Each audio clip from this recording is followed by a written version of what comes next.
다 비슷해 보이시죠? 다 다릅니다. 정시 원서접수 마감 직전에 이것들 중 몇 장이 우리 손에 들려있게 됩니다. 그래프의 어떤 부분이 어떤 시사점을 갖고 그래프의 다른 부분과 어떤 관계를 갖는지, 그래프의 어떤 부분이 경쟁 지원자들의 동선을 의미하고 어떤 부분은 내 환산 점수의 안식처가 되는지, 그걸 지금 미리 숙지해 놓으면 마감 직전에 허둥대지 않고 내 운명을 내 스스로 결정하는 정시 원서 접수가 될 수 있습니다. 합격해도 다행이다 대신 그렇지 이런 느낌이 들고, 불합격해도 아 왜? 그럼 대신 그때 그 리스크 내가 괜히 감수했나? 하는 느낌이 들 수 있어야 우리 학생들은 또 다음 고비를 향해서 자신감을 가지고 다가갈 수 있습니다.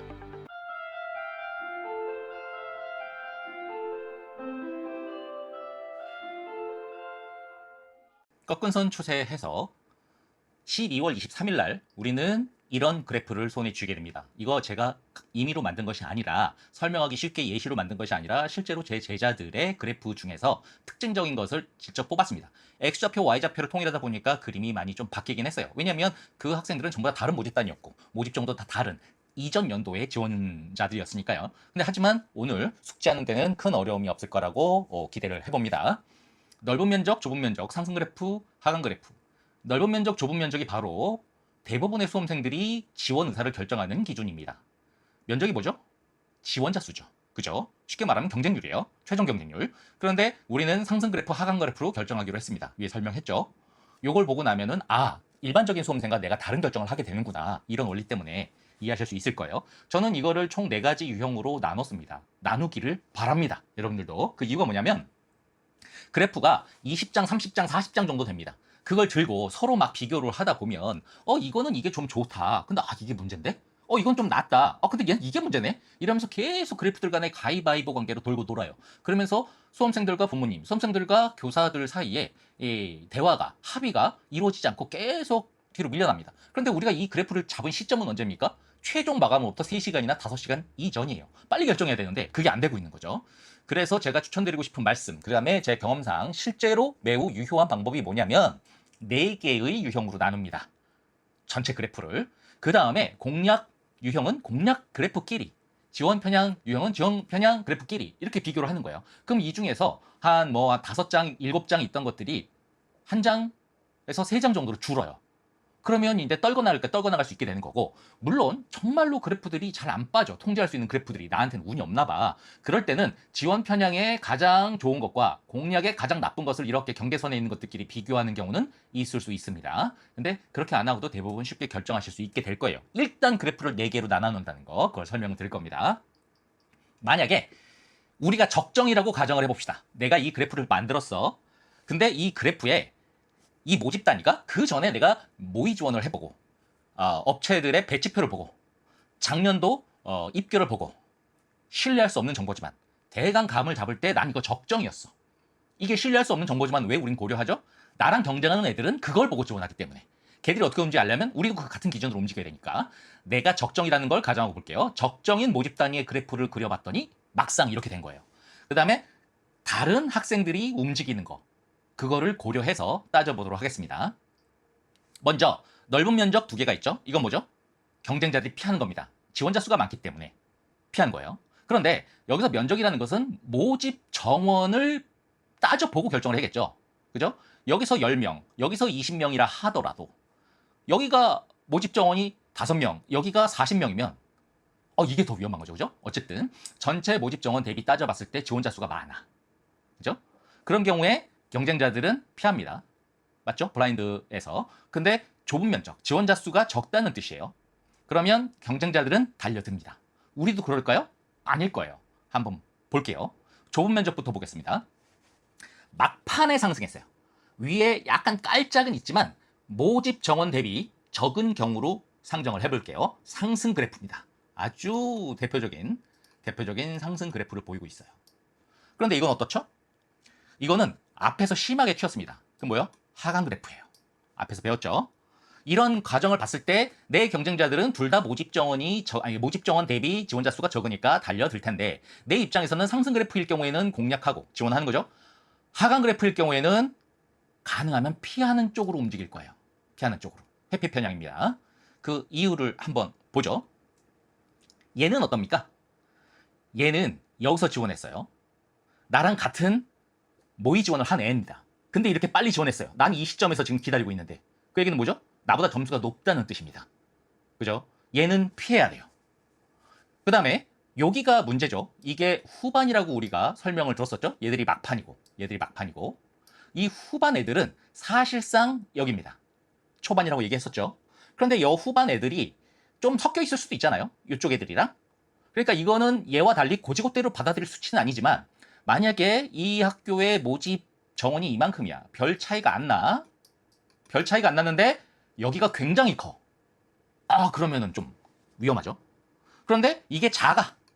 그러면은 요것만 보고 결정할 수 있는 겁니다. 그런데 여기서 초반에 접수한 애랑 모집 정원이랑 이 모집 단위의 모집 정원이랑 크기 차이가 많이 나.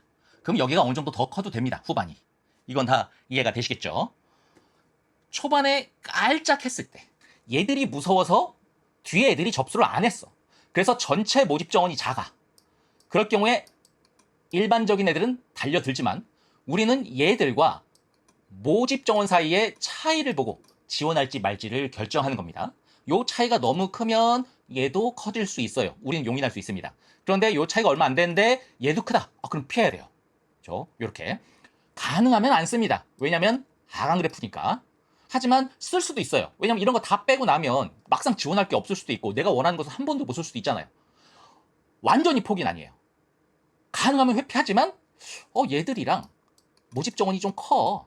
그 다음에 여기도 좀 커. 가능하면 안 쓰지만 쓸 수도 있어요. 근데 얼마 차이가 안 나. 근데 여기가 커. 그러면은 못 쓰는 거죠. 이렇게 판단을 하는 겁니다. 또 하나, 하강 그래프는 우리는 안 쓰지만 지원자 수가 적어요. 그러니까 막 버릴 수는 없는 거잖아요. 이런 경우에 내가 다른 군 어디를 썼는지 생각해 볼 필요가 있습니다. 다른 군 어디를 썼느냐. 내가 요 모집군을 제외하고 다른 두 개의 모집군에서 다 하향이나 안정을 썼어. 그러면 여기서는 조금 지를 수 있는 거야. 그러면 이게 더 커질 수 있는 거죠. 그걸 용인할 수 있는 겁니다. 근데 다른 군에 하나라도 상향이 있고 나머지 하나가 적정 이하로 내려가질 않았어. 그럼 여기서 어느 정도 붙어주는 확률을 만들어줘야 돼요. 그러면은 이걸 덜 용인해야겠죠. 무슨 말인지 아시겠죠? 그 다음에 또 하나도 있죠. 내가 적정이라고 가정하고 우린 이 그래프를 보고 있죠. 그런데 이 밑에 보시면 내가 적정이 아니라 상향인 경우가 있어요. 이 모집 단위가 상향이야. 모니터링 했는데 그래프가 이렇게 나왔어. 하강 그래프야. 피해야 됩니다. 왜냐면 난 상향인데 얘들은 뭐야? 얘들은 나랑 같은 모의 지원 서비스를 받고 지가 점수가 여유가 있다고 생각해서 여기서 접수한 애들이에요. 그러니까 무조건 나보다 점수가 높은 애들이야. 게다가 이것까지 있어. 아이고, 이건 피해야죠. 무슨 말인지 아시겠죠? 무슨 얘기냐면 내가 적정인 경우에 대한 설명을 드렸고 상향인 경우에는 공략할 게 한 단계 내려서 지원 편향으로 옮겨줘야 되고요. 지원 편향인 것이 한 단계 내려서 회피 편향으로 옮겨줘야 되고요. 마찬가지로 회피 편향이던 게 한 단계 내려서 포기로 폴더를 이동해야 됩니다. 그래야 우리가 제대로 고를 수가 있는 겁니다. 그러면 이 두 개를 봤으니까 넓은 면적 볼까요? 이 면적이 넓은 경우를 상정하고 그래프 모양을 만들어 봤습니다. 그렇다면 내 경쟁자들 블라인드에서 지금 눈치 작전하고 있는 애들은 뭐냐면 지금 너무 지원자 수가 많아. 경쟁률이 높게 보이는 거죠. 그래서 걔들은 피합니다. 그럼 우리도 피할까요? 다 피하고 나면 남는 게 뭐가 있다고. 그 안에서 어떻게든 가능성이 있는 거 찾아내야 되는 것이 우리의 지금 일이잖아요. 그죠? 그런데 경쟁률이 높아 보이는 비슷한 것들도 상승 그래프일 때는 우리는 지원할 수가 있죠. 그런데 하강 그래프일 때는 우리는 지원할 수가 없다고 배웠습니다. 왜 그런지 볼까요? 초반 접수한 애들이 있어요. 그런데 모집 정원 대비 차이가 좀 많이 나. 물론 뒤에서 몰려 들어오기는 했어. 근데 얘들은 상승 그래프야. 나처럼 눈치 보고 들어온 애들이야. 눈치 보고 접수한 애들이니까 나랑 비슷하거나 약간 낮을 거야. 다만 신경 쓰는 거는 얘들이야. 얘들이요. 얘들이 좀 크면 좀 문제가 돼요. 왜냐면 얘들이 사실상 초기 지원자일 수 있다 그랬잖아요. 지금 앞에서 튄 애들은 모집 정원이랑 차이가 많이 나. 근데 이게 너무 크면 아까 뭐라 그랬죠? 이걸 다 상쇄해버릴 수 있죠. 위험해지는 거죠. 그런데 보통은 이게 상승 그래프일 때는 이게 차이가 많이 날 때는 얘들이 많아도 이거 못 채우는 경우가 많아요. 그러니까 상승 그래프죠. 아니죠. 이거 채우고 넘칠 수도 있잖아요. 그러면 그 그래프가 이미 이거거나 아니면 이거인 거예요. 그죠? 그래서 이거는 지원 편향이 가능하면 지원한다. 상승 그래프일 때는. 다만 하나만 확인하자. 요거만큼 크냐. 그거만. 근데 요거랑 양이 같아. 그렇다고 쫄 필요는 없어요. 얘들이 전부 다 빡센 애들은 아니니까. 섞여 있으니까. 그죠? 얘들은 전혀 신경 안 써도 돼요. 여러분이랑 같거나 아래 애들이야. 이렇게 생각하시면 돼요. 즉, 접수 후반에 상승했을 때 전체 모집 정원이 적으면 뒤에 애들, 아직 60% 애들이 안 들어왔죠? 그죠? 블라인드에서. 그러니까 오히려 최종 경쟁률은 다른 모집 단위보다 낮을 수도 있어요. 근데 우리는 하나 요것만 확인을 한다. 그거 생각해 주시고, 또 하나 이제 다른 군, 내가 이 모집 단위가 소속되어 있는 모집군 외에 다른 두 개의 모집군이 있죠. 거기서 내가 둘 다 극상향을 썼어. 그러면은 요거를 좀 일로 내릴 필요가 있겠죠. 그런데 소신 이하야. 소신, 적정, 안정, 그 다음에 하향이야. 그러면 쓰셔도 됩니다. 지원 편향이 그런 거예요. 공략보다 한 단계 알죠. 그 다음에 이거는 보면 제가 이걸 하강 그래프로 했다는 얘기는 뭐죠? 모집 정원이 여기에 형성이 된 거예요. 이미 넘어섰어. 이미 여기 접수한 애들이 모집 정원 다 채워버렸어. 게다가 면적이 넓다는 얘기는 뭐야? 모집 정원 대비 얘들 양도 커서 전체 모집 정원 대비 전체 지원자 수가 훨씬 많은데 그 중에서 일부인 앞에서 접수한 애들이 이미 넘어섰어. 이거는 무조건 포기합니다. 면적이 넓어. 많이 지원했어 이미. 요거 보고 뒤에 애들은 지원 안 할 수 있지만 이미 많아. 근데 앞쪽 팀에서 이미 모집정을 넘어섰어. 얘들이 어느 성적일지 고민할 필요도 없이 신속하게 포기합니다. 그런데 내가 다른 군일 때 또 따져봐야죠. 내가 다른 군일 때 다 하향 또는 안정을 썼어요. 그리고 요 과가 너무 행복한 과야 나한테는. 대학 레벨은 저한테 얘기하지 마세요. 그러면 안 됩니다. 대학 레벨 따질 때가 아니에요 지금. 내 성적이 있는데. 근데 과가 너무 행복해. 그런데 이렇게 돼서 떨어질 것 같아. 그리고 나머지 두 개의 모집군에서 안정이나 하향 썼어. 거기서 상향질 안 했어 나는. 그러면은 한 단계 이동 가능합니다. 자, 그 다음에 또 내가 요 모집 단위가 적정이 아니고 상향일 수 있죠? 그럼 더더욱 포기죠. 그러니까 원래 포기인데 더더욱 포기해요. 아까 말했듯이 뭐 행복할 수 있어. 이것도 필요 없어. 왜냐면 한 단계씩 떨어지니까 포기가 아니라 그냥 절망 지옥으로 가는 거야. 이거 떨어지는 겁니다. 아까 말씀드렸죠. 근데 만약 하향이면 어때요? 내가 적정일 때를 기준으로 포기하라고 얘기했어요. 근데 내가 모의 지원 결과 하향이라고 생각하고 내 경쟁자들도 그보다 낮은 점수로 생각을 하고 들어오는 애들이야. 그럼 얘들이 무서워할 필요가 없는 게 내 점수야, 얘들이. 그죠? 그러니까 얘들이랑 경쟁할 거, 난 비슷한 점수 애들이야. 그럴 때는 한 단계 이동하는 거죠. 포기가 회피 편향으로 가고, 회피 편향에서는 지원 편향으로 가고, 지원 편향이면 한 단계 또 올려서 공략으로 가고, 이렇게 움직일 수 있는 겁니다. 다시 정리하자면 제가 여러분들에게 드리고 싶은 말씀은 내 경쟁자들은 두 개 지원 안 해. 이미 모집 정원 대비 지원자 수가 많으니까 둘 다 지원 안 해. 근데 우리는 어떻죠? 상승 그래프일 때는 지원하는 쪽으로 생각을 해줘. 그 다음에 하강 그래프일 때는 깨끗하게 포기해. 그 다음에 좁은 면적일 때는 총 지원자 수가 모집 정원 대비 적은 편이라고 생각해서 최종 경쟁률이 낮네 하고 추가로 들어올 애들이 엄청나게 많아요. 이거보다 많아진다고 봐야 돼요. 현재 좁은 게 중요한 게 아니야. 그렇다고 안 쓸 수는 없어요. 그럼 뭐죠? 상승 그래프일 때는 쓸 수 있어요. 여기가 너무 작으니까 공간이 있잖아. 근데 하강 그래프일 때는 얘들이 이미 채우고 있고 여기서 추가로 들어오기까지 하면 너무 위험하니까 이럴 때는 회피하는 쪽으로 생각을 해봅니다. 이렇게 정리가 됐어요. 그러면 이제 12월 31일 날 그래프가 만들어졌습니다. 그러면은 자기가 여기 있는 그래프를 4가지 종류로 하나, 둘, 셋, 넷 폴더로 나눕니다. 같은 폴더에 있는 여러 장의 그래프끼리 비교를 합니다. 그 중에서 가장 나은 것 한두 개만 남깁니다. 불확실하다면 여기 경계로 비교할 수는 있겠지만 그렇게 안 하고 결정할 수 있으실 거예요. 대부분. 여기까지 비교, 여기까지 비교, 여기까지 비교, 여기까지 비교, 한두 장 남으면 그때 충분히 결정하실 수 있습니다. 난 공략 하나 쓰고 회피 편향 하나 쓰고 지원 편향 하나 쓸래. 이럴 수도 있게 되는 거죠. 그렇죠?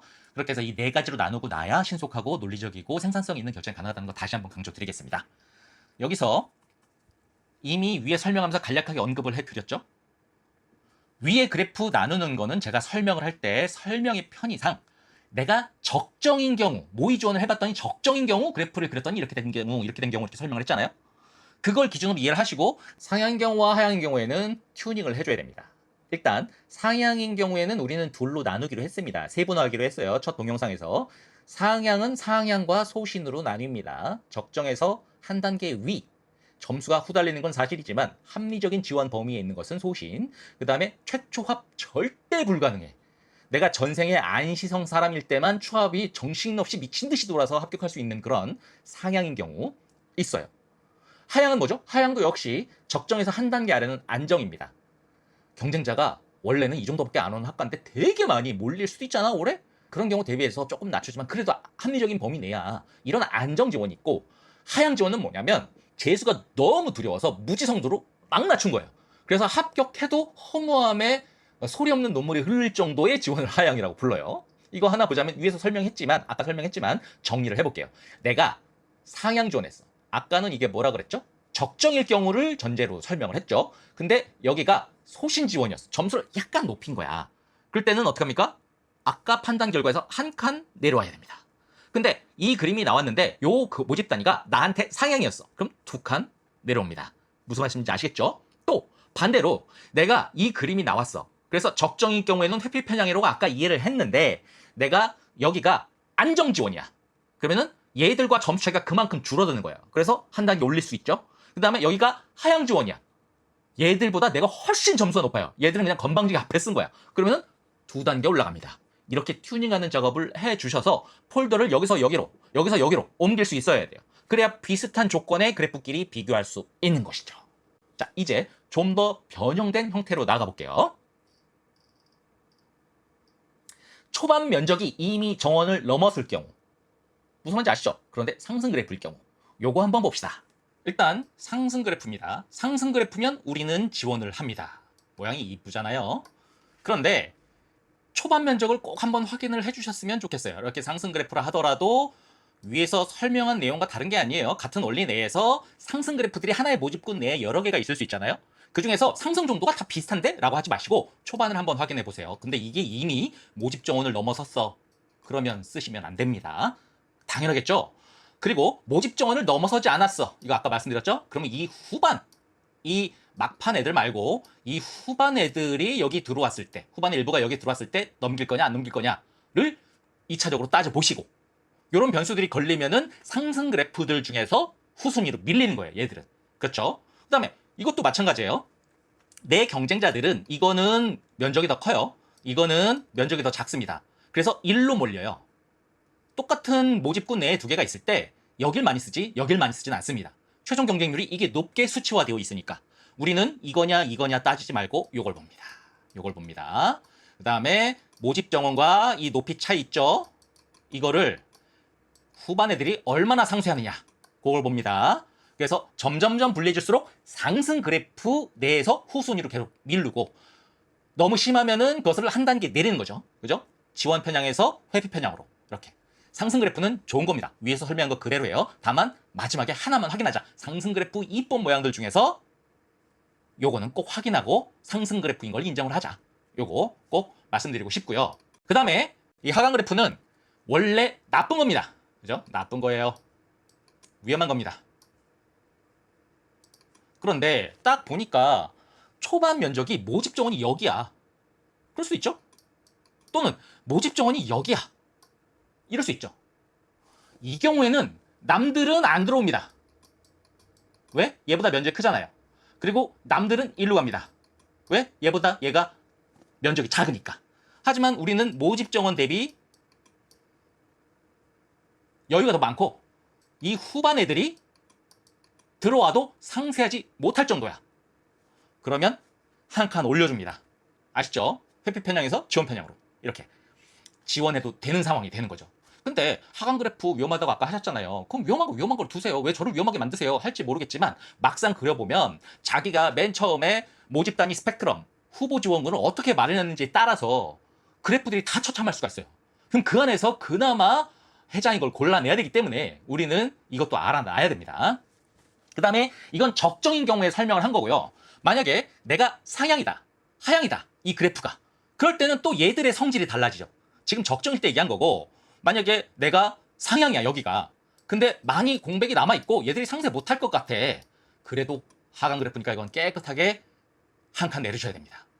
이해하셨죠? 이런 메커니즘을 골라가면 뻔한 그래프보다도 나한테 맞을, 내가 붙던 떨어지든 나중에 후회하지 않을 만한 그런 선택을 하실 수가 있게 되는 겁니다. 그 다음에 또 하나만 말씀드리고 이걸 종료할게요. 내가 다른 군에 어딜 지원했느냐가 있을 수 있겠죠. 어딜 지원했느냐. 이거 여유가 있는데 이게 상쇄할 것 같아. 그럴 수 있어요. 근데 내가 나머지 두 개의 모집군에서 적정 이하, 적정 포함, 안정, 하향 이렇게 썼어. 그럼 지르세요. 왜냐면 이 모집 단위가 마음에 드니까 스펙트럼에 넣으셨던 거잖아요. 그죠? 역시 마찬가지로 다른 지원군은 어떻게 썼냐에 따라서 이 지원군에서 지를 수 있는 강도도 달라지는 거죠. 그렇게 한번 생각을 해보시면 되겠습니다. 여기까지 하면 사실상 그래프에 대한 이해도는 끝난 겁니다. 막상 그래프를 손에 쥐었을 때 이 자료를 꼼꼼히 쳐다보시면 아마 이거 그 케이스다.